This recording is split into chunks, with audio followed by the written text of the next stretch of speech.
Hello and a very warm welcome back. It's Andrew Eborn here for another edition of Lives on Lockdown, and I'm joined by my very good chum, who's now a regular in this series, Paul Gordon. How are you, Paul? I'm very good, thank you. And I can't see you because you're to my right. I'm looking at the camera here so that the card table is here so you can see some magic. Oh, isn't that brilliant? And this is great because what I love about this is that all the people at home have been recording their own little versions and they're looking over here and they're looking over there and they never look the right way. Because you can't see what I'm doing, you'll be able to look directly at the camera and do some stuff. So you've got some magic to get us started on this glorious morning. What are you going to show us? I'm going to show you something that's going to make your eyes pop. I love that. Now, of course, I can't get anybody to help me. There's nobody here. So I'm going to show you something that the card sheets can do in Las Vegas. The first thing is I'm shuffling the cards. You could shuffle these if you were here, but you're not, so bad luck. Can you give me a number between, I don't know, 1 and 10? I'll give you 3 today. Black or red? Red. Okay, I'm going to take out the 2 red 3s. In other words, you've freely chosen what card and the colour and so on and so forth. So 3 of diamonds and 3 of hearts. Now, Andrew, I want you to remember I shuffled the deck, didn't I? You did. Watch closely. I'm going to place the 2 red 3s on the top of the pack. If I do this and that, they capture 1 playing card sandwiched between the 2 red 3s. Good heavens. The ace of spades. Look, I'll do it again for you. Look, the 2 red 3s, I'll leave them on the top of the pack. If I turn them face down this time and snap my fingers, they capture another ace between the 2 red 3s. I'll do it again for you. Look, I'll put the 2 red 3s on the top of the pack, snap my fingers, and they capture the 3rd ace. There's the ace of hearts. I'll do it again. Look, the 2 red 3s go on the top of the pack. If I do this, I should be able to capture the last one, and there is the ace of diamonds. All 4 aces, as if by magic, in the early hours of the morning. That is a minor miracle. Congratulations, Paul. Fantastic. What do you call that one? It's called Hellman's Aces, but I haven't finished yet. Oh, is there more? I like that. Go on, go for it. Notice that I'm shuffling, aren't I? You are shuffling. This is how we shuffle in this country. I mean, in America, they do it slightly differently, but this is how we shuffle. And if I give the cards the best shuffle I can, which is this, I'm going to cut. I'll cut here. I'll cut here. In fact, you tell me when to stop. Okay, stop. There. Well, I'm glad you did, because you stopped me on the 4 aces. No. How do you do it? Look, I'll tell you what. I'll show you one more, and then we can chat, shall I? Good idea. I'll give the cards a shuffle. Again, this is how we shuffle in this country. I'm going to show you the American way as well. The American way is when the cards are shuffled. It's called a faro shuffle or riffle shuffle. But I'll give the cards a shuffle like this. I want to be sure these are very well mixed. Can you kind of see that? Yeah, I can see that. Yeah. I'm going to try and cut to the aces one by one. They're in here somewhere, but I'm going to try and cut them one by one. But I'm going to cut with one hand. So I should be able to cut right here. That should be the ace of clubs, and there it is. But no ace there, no ace there. I would have missed if I'd cut one higher and one lower.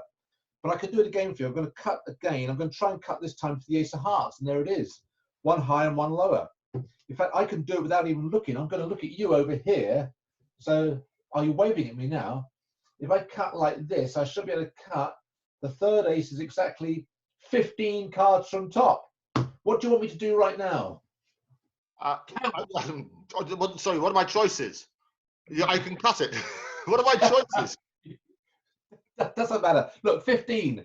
1, 2, 3, 4, 5, 6, 7, 8, 9, 10, 11, 12, 13, 14, 15. And there's the ace of diamonds. Amazing. But no ace there either. The last one is always the hardest one. It's the big bullet. It's the ace of spades. And I should be able to cut that from spinning from the center of the deck. There's one card there, and that is the ace of spades. All 4 aces in the early hours of the morning. And I haven't even woken up yet. Good heavens, that was phenomenal. I love it. The early morning magic fix. How do you feel? Do you feel a bit energized now? I'm now energized, and I can now go for hours and hours and hours, and you'd never stop me. I'll tell you what, most people wake up, they have their cup of coffee, and that gets them going in the morning. Paul Gordon, down in Hove, needs his card fix. Hove?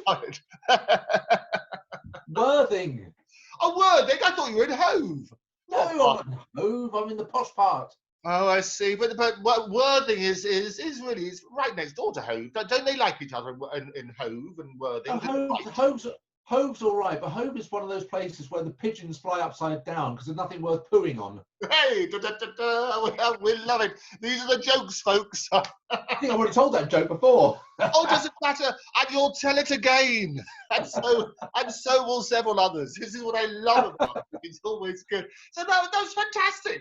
And I like this idea that here is a section that we'll do a little bit of whatever. I got a bit lost about whether I was supposed to pick 15 or whatever, but we got there in the end. And the aces, it's a brilliant trick, isn't it? Absolutely sensational. Yeah, well, the last one I just did for you there is Easy Ace Estimation from a book of mine called Gold Dust. It was first in a book of mine, it was in a booklet of mine called The Card Magic of Paul Gordon about 30 years ago. And then it appeared in Nocturnal Creations. So here it is again. I've been doing it now for 30 years and I'm going to keep doing it until I get it right. I thank you. And the great thing about it is you've taken us, or you've given us a different camera angle where you have more of the same books on the shelf, as your guest once said to you. Talk us through, Paul. How many books have you written? I've read, if I'd have known you were going to ask that, I could have shown you some of them here, but they're on that side of the camera. You can show me again another time, but tell me how many you've got. That's 45. Good heavens. But that includes booklets. So that includes some very small booklets. And it's not just of my own stuff, by the way. I've written memoirs of other magicians, which is really a very exciting, rewarding thing to do. And in fact, and some reprints of old classics that went out of copyright, and I lovingly reprinted them and reformatted and retypeset them. But the books I've written about others, the one I wrote a book about Victor Ferrelli. What attracted to Victor Ferrelli, Victor Ferrelli, was that he was a nudist, and people would turn up to his house. Victor Ferrelli was a nudist. A nudist. Yeah. Oh, fantastic! Because last weekend, really, really topical. I'm glad you brought that up. Last weekend they had a naturist weekend, and there was a naturist day, I think it was. Right. Weekend, and all the naturists let it all hang out and everything, and we had a few on the show which were talking about their experiences. So really good timing. So back to Victor, he was one of them. He was one of them. I mean, this is back in the 20s and 30s, which I don't know. Was it new then? I'm not too sure. Well, it's new. I don't know about new. Well, but but can you imagine the shock if you're a magician, you turn up at his house for a cup of tea, and there he is, stark naked. Pick up your sleeve. What sleeve? I love it. It's brilliant. I mean, that's how the original levitating cane started. Oh, behave. But the other one, I did a lovely one about Percy Naldrit. Hey. Now, I've got a spooky story about this. Percy Naldrit. Now, you should know this as a member of the Magic Circle yourself. Yeah. Percy Naldrit was once editor of the Magic Circular. Oh, was he? And he was. This is back in the 20s. And in the rear of his garden, he had a big shed, and he used to typeset and print. Yeah, he actually had a printing press, and he printed the magazine in his garden shed. And he was a wonderful character. I saw a photograph of him on a motorbike wearing his slippers. And I thought that particular photograph made me want to write about him. So I then found out that he was also a World War I poet. And in one of his poems, he said, I'll cut this short, but in his poem, he wrote, "Maybe one day some Sussex lad will remember me." No. This is it gets spookier. That is, go on then. It gets spookier because I then started to research, and I found this, that, and the other. I found out where he'd lived. He'd lived in Portsmouth, in Gosport. He'd moved around to Rudgwick, where he eventually died in Rudgwick, which is on the border of Surrey and Sussex. But I could never find out where he was born.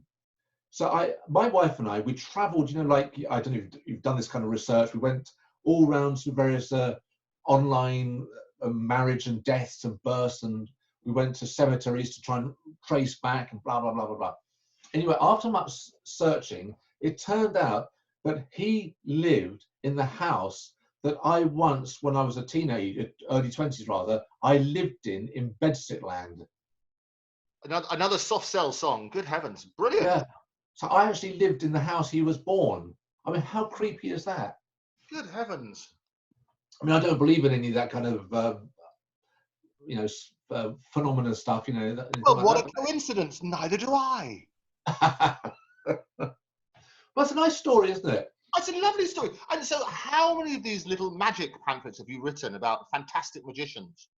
Um, well, only four. One of them was Edward George Brown. He was another big name at the Magic Circle. And Edward George Brown, there's a book that Trevor Hall wrote, The Card Magic of Edward George Brown, in 1973, under the auspices of the Magic Circle publications that they used to do at the time.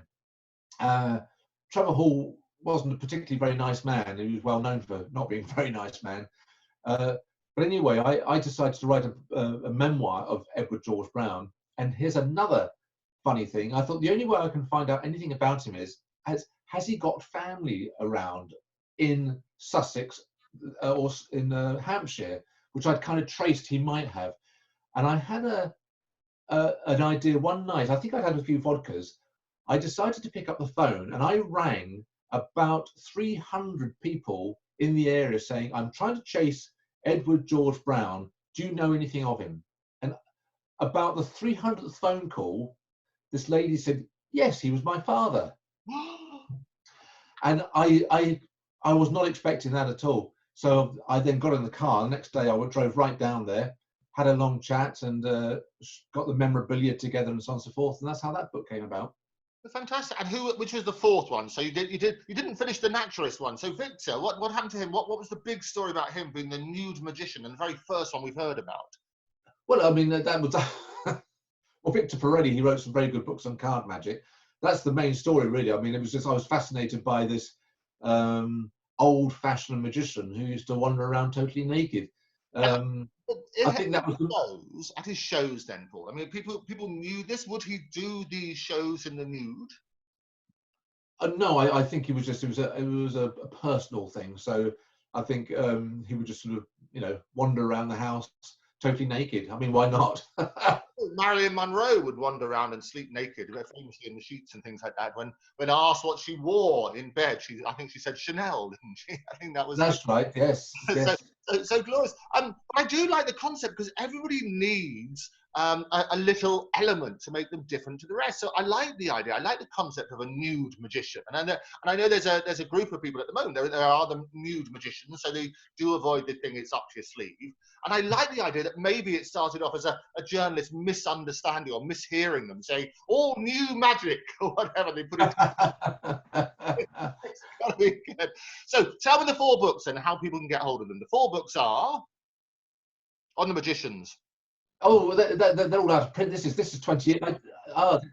They're all out of print. This is 20 years ago I did this, so they've all gone. They don't exist. There will be such demand following this. Yeah. Fantastic stories. People will be, and look, they're already writing in saying, how can I get hold of a copy? So give us the four magicians again. We'll put them all in one book, maybe. Go on. What are the four? Right. Well, actually, I think a couple of them may be available on library.com, which is as a PDF. Which is lybrary.com. If you type my name in there, you'll probably be able to find them. But there's the Edward George Brown, A Magical Life, Victor Ferrelli, Magical Memoir, Percy Nordrit, Poet and Conjurer, and then a little, very small booklet about Bart Harding, Arthur Bridgman, who devised the Bart Harding stack, which I then used to formulate the Gordon diary trick about 30 years ago. Oh, fantastic. And the Gordon diary trick, I can say, even though it's all magic and you've got a lovely version, I use a lot. And you very, I do. And I'll even get it and I'll show you. There's I got a paper booklet. I should make my own diary up. Yes. But it is a brilliant trick. Absolutely. Oh, well, thank you. I love it. Great stuff. And it's one, Nick Einhorn uses it. I think John Allen does as well. Nick Einhorn uses it in Cabaret, and I saw him do it. He does it absolutely fantastically. So he does it really well. In fact, he does it better than I do, because I kind of did it to death. I did it for about 15 years. But as I'm being a creator, I kind of move on with stuff. So I've come up with hundreds and hundreds of routines over the years. So it's kind of routine. If you don't do it regularly, you get a bit rusty with it. Well, what I really like, and this is how I've been using it as well, is especially in today's climate where you can do tricks across the ocean. So I had, I don't know if you know Maddie the Magician, who's currently in Toronto, at the moment. He's a brilliant magician. And I was Muddy Gilbert. Yes, do you know him? I know him, yeah.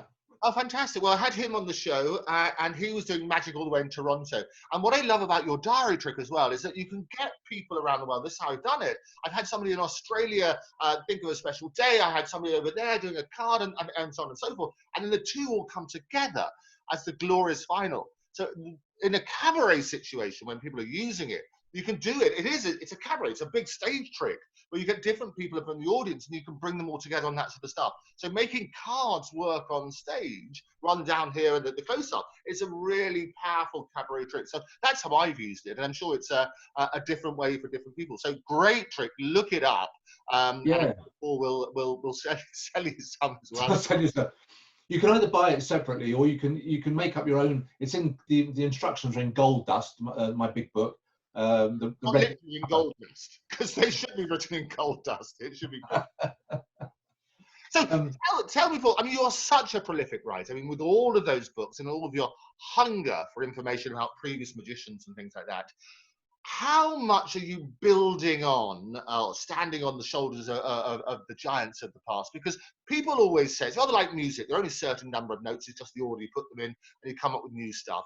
When you write a book, how much are you actually relying on the different principles in other people's work which you're regurgitating? well, a heck of a lot. I mean, the thing is, somebody wrote recently on Facebook saying, haven't we got enough card tricks? And I think it's one of those annoying statements that people make, because it's like saying, haven't we got enough songs? If we stopped writing songs in the 40s, we wouldn't have all this, the beautiful stuff of the 60s, 70s, 80s, 90s, and so on. Same with books, you can't just stop creativity, can you? So some of the principles I've used over the years are principles that the original creator, who himself was standing on the shoulders of giants, maybe didn't pursue the subject. And an example of that might be the 16th card principle. Now, the 16th card principle is an Alex Elmsley concept, and he wrote 4 routines about it in the classic books of his by Stephen Minch. But I Tom Craven and myself, another magician in America, came up with lots more ideas, as have people like Max Maven and Carl Fulvers, Harry Lorraine, Peter Duffy. And I collated all these into a couple of books. Again, these are out of print, but the 16th card books. And it's a really good principle. It's some really nice things. It sounds mathematical, but it's not really. It's just, it describes what's going on. But, I think, all of us stand on the shoulders of giants, but sometimes you come up with something which you believe to be unique, and maybe it is, but there's a lot of magic out there, isn't there? And somebody once said there's been more written on magic than has gardening or DIY. That's a lot of magic, isn't it? But the great thing, Ryan, we touched on this earlier in the series, is that people should bring their unique element to it. So often you'll find that some of the best tricks ever, and a lot of magicians say it, some of the best tricks ever are already in a book somewhere. Rather than just buying one trick, one prop, and that's what you do, and you regurgitate the same language as somebody else. Look at the books, because there are, to use your word, it's gold dust. And if you go mining for that gold dust, then you're probably in a really good position. And then you bring your personality to doing that. Isn't that right? Well, yeah, I'm always surprised when people seem to, or some people, buy magic books and they never read them thoroughly. I've got thousands of magic books dotted around this house, and I have read them all, and I've read each one probably 4 or 5 times or more, certainly my favorites. And I cannot see why people, and I know you can prove this, because all you've got to do is somebody will say on the internet, does anybody know where so-and-so is? And damn well they've got that book at home. So it's just laziness is to buy. I don't know why would you buy a book? You wouldn't buy a novel, would you, and skip through chapters? But I think magicians, they buy magic books, they kind of skip through bits, or they think, oh, I'll never do that, and they skip it. And they have then skipped past something that could be ideal for their particular performance. So I always say in the introduction to my books, if you don't read and try everything at least once, you will never know. No, it's good advice. I think that the reason people are buying books these days is to make their backdrops look fantastic on Zoom. I think that's what it is. And I bet, and I've always been, everybody I ask who's got these amazing books, a lot of them have these fake ones as well. So you can look as though you're terribly erudite and Yes. which is glorious. But so tell me about them, because a lot of people, they always say there's at least, like everybody says, there's one good song in them as well. I'm sure that's right. And if you go to, and lots of one great artwork, if you go to a school of 5-year-olds and say, who can paint? Everybody, but everybody puts their hands up. You go to a group of adults and say, who can paint? You're not quite sure. Do you know what I mean? Because people lose somewhere along the line. It's beaten out of them or educated out of them, or they're just told you can't do it. They lose their creative, what I call the creative spirit. Yeah. I believe that everybody, given a little spur in the right direction, could write, could draw, could come up with something creative if they were just encouraged to do so. I absolutely agree with you. I'm a firm believer that just, except for maybe mental issues or physical issues, I think that most of us could do anything we want to do. I think it's all down to determination. It's down to hard work. It's down to graft. It's down to concentration, focus, and so on. And if you want to do something badly enough, you'll find a way of doing it. So there's an old gag where I think another old gag. The vintage jar. This is gone. Anyway, warning, there's a Paul Gordon old gag. Paul Gordon old gag. I could get my clicker out. I'll tell you what we should do. We should get Paul Gordon bingo. So I should have here a list of the old gags throughout history and see how many Paul Gordon does in a broadcast. I love it. Okay. With that I nearly forgot I give you the Paul Gordon old gag. Go for it. Was that what they used to call? I can't remember the old American comedian. They used to call him the thief of bad gags. Oh, Milton Berle. Yes, what I was saying is that I think it's God appears and says to a magician. The magician does a rope trick, a coin trick, and a card trick, and the God says, "I'm now going to give the powers that you can do anything you want, anything." And the magician does a coin trick, a rope trick, and a card trick. And I think that says a lot, doesn't it? Is that imagination seems to be an awful lot of lacking in a lot of people. I always remember, and you'll notice that when Paul Daniels came on TV for the first time in the mid-70s, and the Paul Daniels show in 1979, all the clubs around the country had people doing his act and his gags and the way he did them, and even started sort of copying his tone, you know.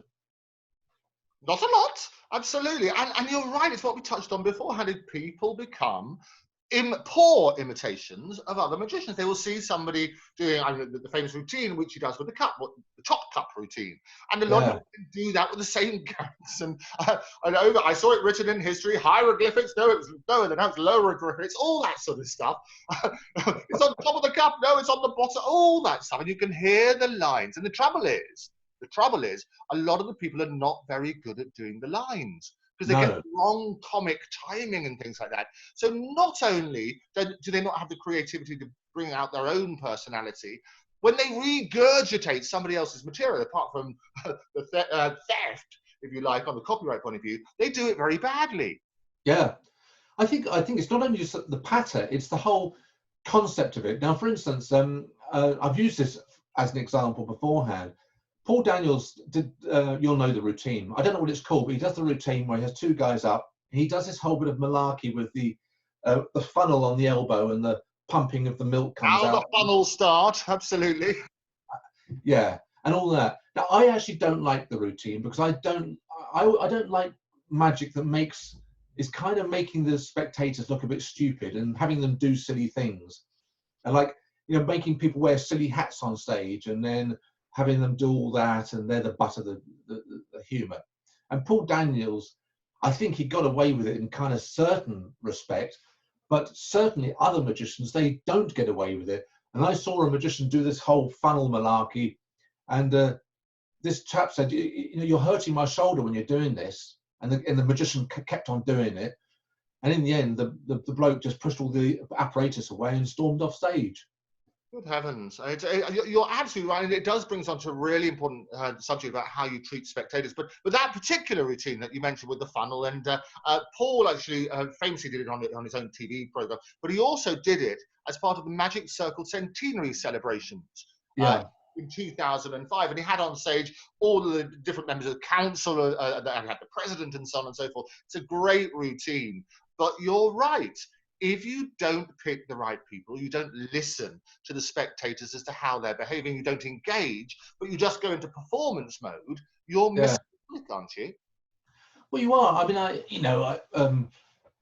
again, I mean, I'm sure this is somebody else said this, but it's like if you get heckled, it's not that it's because you've got a bad act, or you don't know how to handle your own act. And I think this is one of the main issues is if you're doing other people's material word for word, or you've got no imagination to change the whole concept, you are basically not being you. And if you're not being you, you're an easy picking target. I mean, just on that heckle thing, um, I often say that I don't get heckled. And now that sounds boastful, but I don't get heckled because I've got the energy to work my way through my own act because I understand it perfectly. I understand exactly what I'm doing, where I'm going, and so on. So when people say, are there any good heckle stoppers out there? Well, that's a weird thing, isn't it? It's like you're assuming that people are going to be heckling you, so you need something to retort. And lines like, go and stand up against the wall, that's plastered too. They're not really funny at the best of times, but certainly, I think it's a funny line, that's okay. well, yeah, I mean, but you shouldn't have to use them. I mean, if you're good at what you do, you don't need heckle stoppers. Yeah, and so your best heckle avoider is to have a good act, but basically, but it is interesting because a lot of comedians they will some of the best lines are when they engage with the audience, and the reason that is because they're going out of the regurgitation. There's nothing worse. We touched on this beforehand. There's nothing worse than seeing a bad performer going through a bad rendition of somebody else's bad script, is there? It's painful. It's horribly painful. And you and I have both seen it many, many times. And it's probably why my wife, God bless her cotton socks, she's very, very smart with all this kind of stuff. She doesn't like most magic that she sees.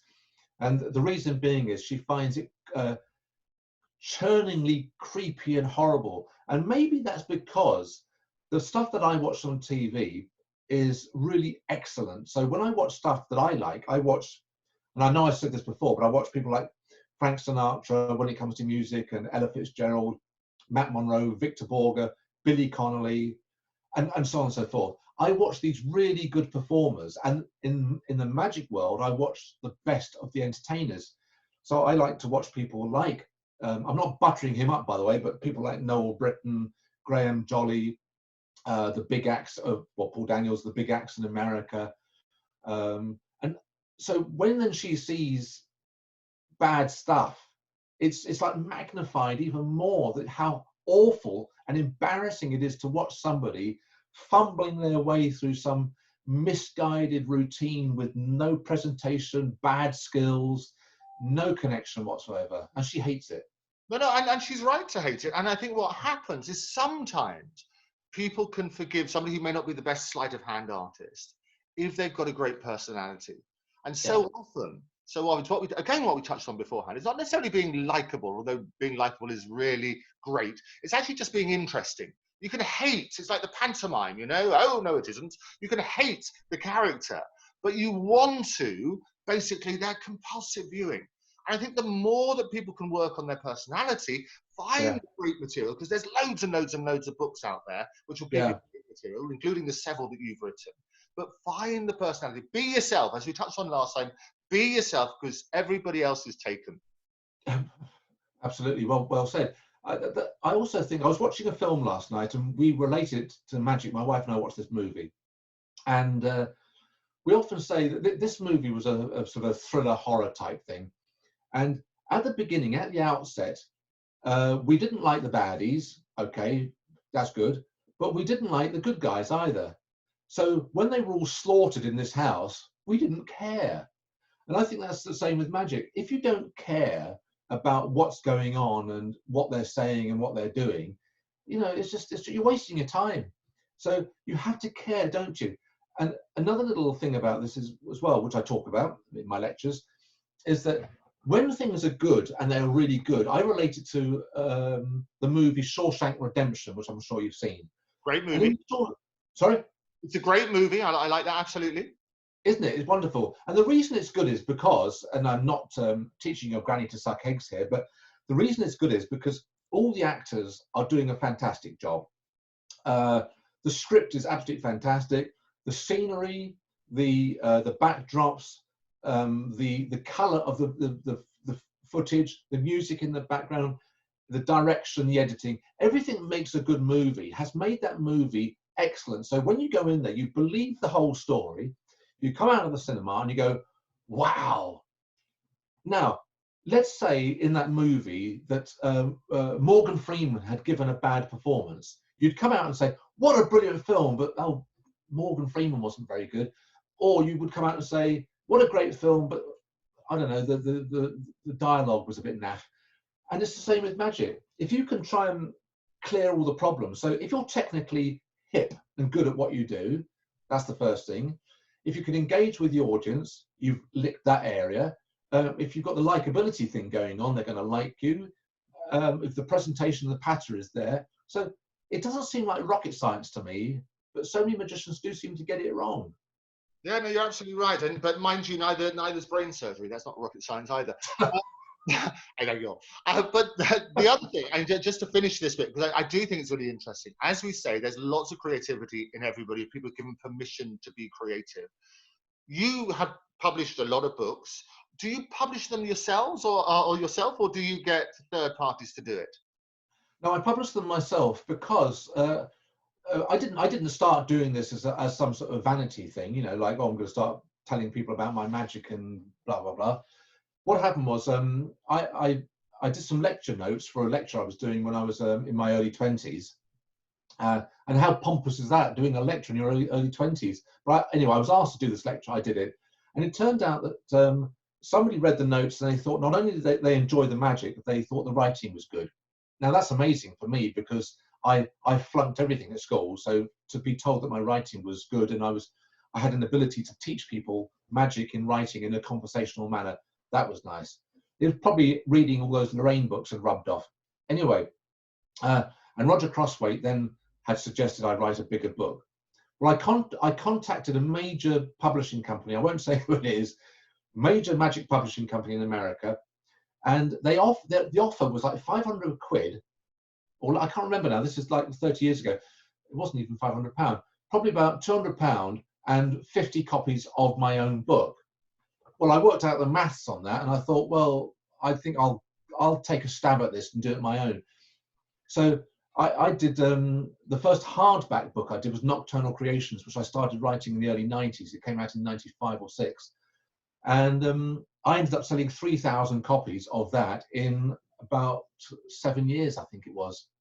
So I made the right call on that. So I published my own books. No, brilliant. And the people, and this is where I'm getting to, is a lot of people now, they're sitting at home in lockdown, think there must be, and I do believe this, I do believe there's at least one creative work in everybody, whether it's a song, whether it's a book, whether it's a bit of artwork or whatever. Going back to my analogy of 5-year-olds asked if they can do art, they all put their hands up, you know. Yeah. We've got to encourage people to do that. If they want to, give us some tips then, the PG tips to finish this section, the PG tips on, I've got to use that gag forever because I love it.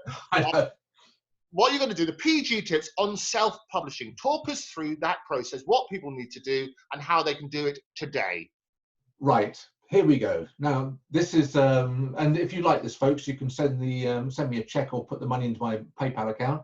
The PG tips is basically the first thing that stops people doing stuff is fear. Now, we're all going to die at some stage. So I don't know what we're frightened of because, you know, nothing's forever. So why not take away that thought of what will they say, what might happen, blah, blah, blah, blah, blah. There's no failure. I think there's no failure in life in anything. And we may be the only failure is not trying in the first place. So there's no failure. If it doesn't work out, at least you can say, well, I tried that and it didn't work out. A bit like Edison and the filaments that he devised. Somebody said, you know, you came up with 3,000 ways of, you know, of getting it wrong. He said, no, I just found 3,000 ways it didn't work, and I got the one right, you know. And that's the same with what you're doing. You know, you may write a magic book and it may not work, and that's the end of it, but you had a good old stab at it. So if you want to do it, my suggestion is, like I did back in those days, is to make sure you know how to write. That's the first thing. I have read far too many PDF booklets online, or people have sent me. They are so badly written. They're shocking. The descriptions are awful. And let me just, I want to point this out, Andrew. This is just a small thing. This is a small thing to think about. I read a book recently that said, deal the cards onto the table. Deal the cards onto the table. How am I holding them? This way, that way. Is the deck face down or is it face up? Is the deck in dealing grip? Deal the cards onto the table. Am I dealing them face down into a pile? Or am I dealing them face up into a pile? Or am I dealing them into a row where they're not overlapping? Or am I dealing them into an overlapping row like so? Or am I dealing from right to left or left to right? There are so many differences.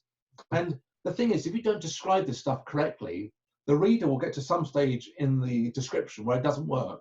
So you have to assume zero knowledge on the part of on the person reading the book, but you also have to be very clear cut, but also concise. Now that's what I try and do. I try to be concise but clear as well, and I think I succeed in that. That's a good tip, that is, by the way, that little bit there. The next thing is, you've got to have the skills to typeset it. I taught myself how to typeset, I taught myself how to write. And then the publishing aspect is, I got myself registered with the International Standard Book Numbering Agency. So I've got ISBN numbers on all my books, which means they then get registered in the national libraries, which is nice for when I die, that future generations will see this stuff and they can then judge whether they liked it or whether How do you do that? Sorry, Paul. How do you do that? Is it online? People can go and register? Online. Yeah, go to the International Standard Book Numbering Agency, register, and just go through the process of getting yourself. You have to pay for this. It's not a lot. Is it? How much? I can't remember because I did it 30 years ago. So you just do it once. You don't need to renew it every year. No, but you get 10. You get 10 ISBN numbers. So if you're going to write 10 books, that's fine. But I've had to register 4 different sets of numbers for the amount of books I've written. So I recommend you doing that, and then so that you're being registered officially with an official book. And we'll put all the links in the comments below and in the description below, so people can pick it up as a. And then there's Nielsen book data as well that you have to send all your details off to as well, so that the books get into the system correctly. Okay. This is not in the magic world. You don't have to do all this stuff, by the way, but these are just my tips. So if I just pluck a book off the shelf here, quidnunc, you will see. I mean, this is down to you. I designed all this. Well, like I said to you, I'm not boasting, but I do everything. So it is me. I am it. So you start off. The odd numbers, by the way, in a book are on the right hand side here. So that's number 1 on the right there. So it's number 3. So the even numbers on the left side of the book. That's the way it goes. And then here I've got. Why is that? Now I probably ought to know that, but I don't. A bit of homework, and I'll tell you what, we'll give a prize for the first person to comment below. The first person who gives us the correct answer to that, we might give a prize to. Well, maybe a book or something. We'll work something out, yeah? We'll work something out, yes. Okay. So there I've got my ISBN registration, and I started a publishing company up all those years ago, called Natzler Enterprises. I'll come to that in a second. And then finally down here, I've got the copyright information plus don't steal, beg or borrow, or copy or reproduce, blah, blah, blah, blah, blah. And then, of course, you've then got to design the book, lay it out. I mean, there's so much, I can't discuss all this in such a short space of time. But the first things first is make sure you can write. If you can't write, there's no excuse not to, because you can just do it online. You can get online courses. I did it in a non-expensive way. I read all the magic books I was looking at, plucked from the shelves the ones I liked the writing style most, and I read the books to see how he or she did it. where are the apostrophes, where are the commas, where are the semicolons, where are the colons, where are the paragraphs, and blah, blah, blah, blah, blah. That's how I did it. When you haven't got any money, like I didn't have any money in those days, you have to kind of bluff your way through it a little bit. And then there's that sort of side, and people forget that you're right. That everything has to start out with the writing, just as you say about the films. And I can see the biggest budget films, but if the writing's no good, if the story and the structure's no good, it screams out that there's something wrong. People forget how many steps there are in writing a book. It's not just the writing, but you've got to do the layout, you've got to do all the other aspects that you spoke about, the registration. And again, we can guide people through that on this sort of system. Copyright notices, my baby, copyright's really, really important. But the nuts and bolts of what you need to put in, notices and things like that, we'll put those details down. Once you've done all of that, how do you get the physical books printed? Well, pretty easy really, because all I do is once I get of course you have to decide on the size as well. You don't want to typeset a book to say this big and then have to retypeset it to that big. So make sure you know what size, official size is.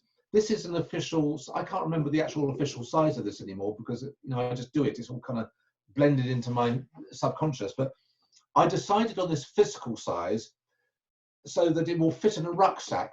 I'm not very keen, in most of the American publishing companies, they produce these huge, great big books like that, which are about that thick, which they're fantastic if you want to plonk them on the table and read them like that. But they're not the kind of book you can throw in a rucksack and or sit in bed and read. Because if you sit in bed and read one of those big, heavy books, you end up with a rather painful groin the next morning. So these were designed specifically so that you could sort of that would explain it. That would explain it. I was reading a heavy book. Well, it's true, isn't it? I mean, I've got some down here I'm looking at now behind the camera. The thickness of the book is that much, and the size of the book is that big. They are too heavy. They're too big. And also sometimes I think a book can be a case of you can't see the wood for the trees. It's just too much information. It's hard to take it all in. So specifically, these are designed so you can take down the coffee shop or read on the plane and the train. That's the decision you've got to make. Then make sure your file, I transfer the file from a Word. I do all this on Word document, nothing fancy. It's all done on Microsoft Word, all the layout, the whole thing, the pagination, etc. The headers and the footers, the page number and the header up here, which says Paul Gordon, Quidnunc in this case. And then I transfer it to a PDF, and then you then have to find a printer. Now, I'm not going to tell you who my printer is because that is a trade secret, but all you've got to do is Google book printing. And oh, sorry, one more thing is these got head and tail bands there, which is very pretty, but these are also stitched. These books are stitched. So I say that because a lot of the books, if you get them bound cheaply, they're perfect bound, which means they just have a big lump of glue down the spine. And if you do that too often, they crack open and fall to pieces. My books will never do that. You could lay that flat if you wanted to, and it'll be fine. So these are expensive to produce because they're all stitched as well. So this is the real McCoy. This, Andrew. Quality shows is what we say about right here on Lives on Lockdown. Quality shows. Yeah. The other thing I was going to talk to you about is obviously once you've done the book, you've got to tell people about it. How do you deal with publicity? Well, this is the biggest thing. Vanity publishing is where you do all this first stuff. You write it, you produce it, you get it printed, and then you end up with 1,000 books stuffed under the bed and they never sell. And my dad was good at that because he wrote 3 books and he didn't really get out and publicize them. I'm well aware. That's unusual because your father, as we discovered in an earlier episode, was a superb salesman. I would have thought that would be the bit he was best at. Well, he was a superb salesman, but he was also pretty lazy as well. And I think sometimes people lose their bottle. There's a well-known magician who wrote a book.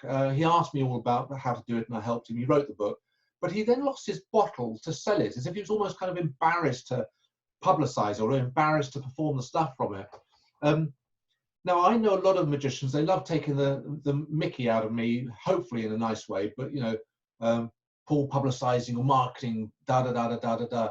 Well, if I don't do it, who is? I mean, it's as simple as that. I think it's a good idea for me to I do videos of all these tricks.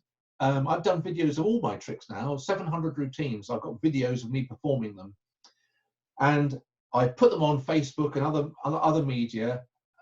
And if you like them, you might want to buy the book. If you don't like them, that's fine by me as well. But if I don't show you routines from the books, why on earth would you buy it? If you go to YouTube and type in Paul Gordon Magic, there are hundreds of magicians performing my stuff, which means that something's working right. But you know, there was a book recently, I was reading another magician's book, and I can't find any videos anywhere. So either people don't like it and aren't performing it and filming it. He certainly never did any videos of it. So I'm a firm believer is if you want people to know about your stuff, you've got to tell them about it. So that's one of the ways you tell them. You tell them by making sure that you're prolific, not just in your writing, but in publicising on social media. You do routines, as you say, you film, you come on fantastic shows such as the Andrew Eborn Lives on Lockdown, all of those sort of things. Everything helps with the sales, okay? Do you do, apart from social media, do you pay for adverts? I mean, how else are you telling people? I have never. No, I don't pay for adverts at all. I don't pay for Facebook adverts. I don't pay for Google things. I did years and years ago when I was getting work as a performer, but magic-wise, I don't. I don't put adverts out. That just is you're wasting your money basically. The best thing I think, in my opinion, is to perform it, and I go and do lectures worldwide. So when I do a lecture, I just say to people, this is the stuff from the book or these books. If you like it, they're the books. If you don't like it, that's fine, but I hope you have a good time anyway. So I'm very much matter of fact like that, and it's really wherever I can, conventions, you know, all the dealer stands I have at Blackpool, I'll pick out probably 40 or 50 tricks, packet tricks, stuff from the DVDs and the books. I perform each one probably 50 times each over that 3-day weekend. People come to my stand, I put all the energy of performing into it, and thankfully, because of my hard work, they sell well. Yeah, fantastic. So it's all about practical things. For you, it's not paid ads, which will relieve a lot of people, but it's a lot of hard work and getting out there, demonstrating it, going to conventions, as you say, doing lectures. So that's as you were with the Young Magicians Club, and we'll talk about that next time. But all of those sort of things are really, really powerful. And just talk finally, Paul, just in terms of it, because there's a huge amount involved in preparing a book, but you want to encourage people to take one creative step during these times.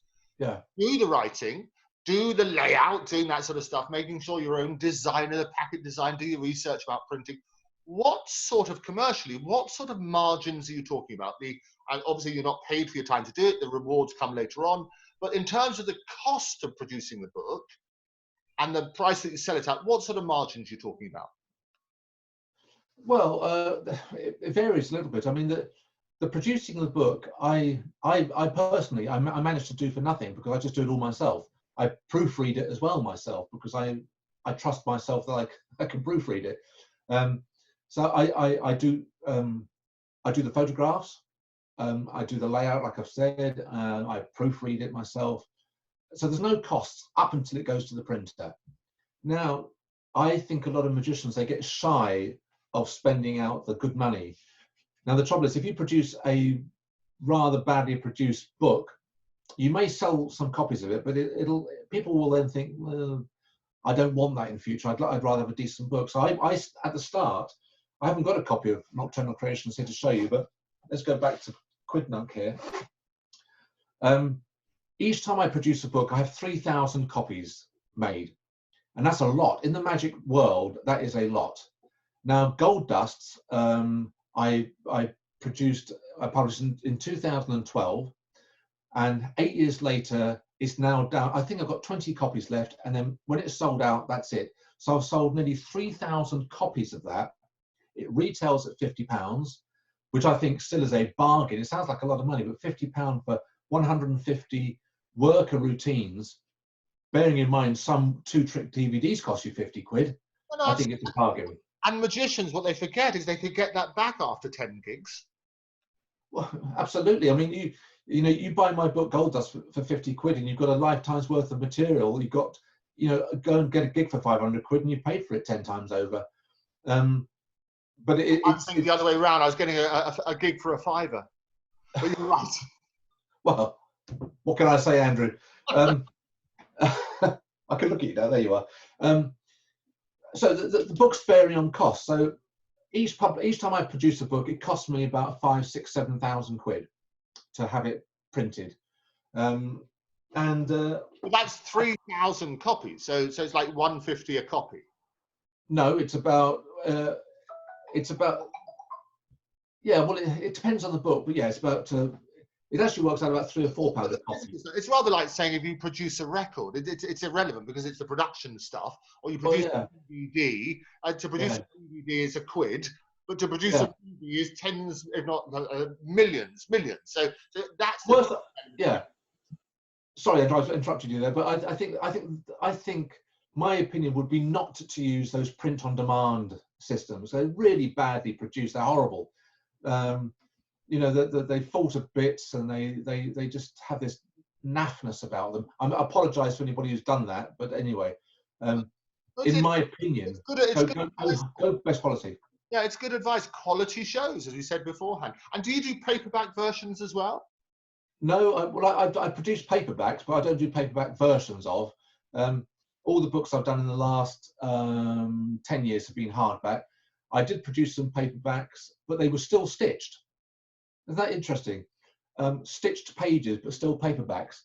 Because, you know, a magic book needs to be open flat. You can't hold a pack of cards, for instance, and read a book that keeps doing that all the time. So a book needs to be laid flat. My books can be laid flat, and you can read them whilst practicing the moves like this, which is, it sounds like a bit of trivia, that, but how important.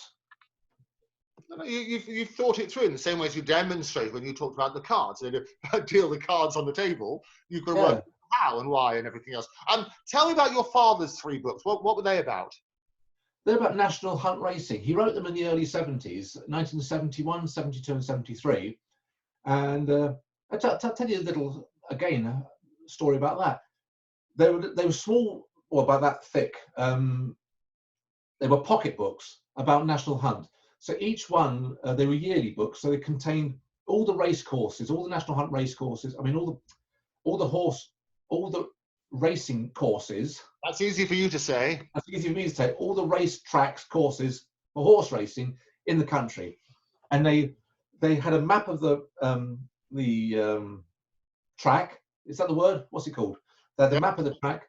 They had details of the bookies, the toilet facilities, the food facilities, the parking. So it's literally, you could, on one page, it had all the information you needed to know about that particular place, like Sandown or Aintree, wherever it was.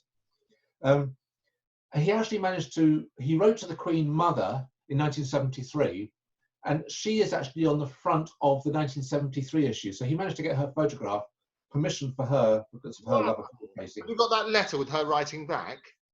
Yeah, I have. Actually, no, my brother has. My brother's got that framed of her permission to use her likeness, her image on the book. Well, I want to. Can you ask your brother straight after this? Get on the phone to him. I want to see a copy of that on the next show. Yeah.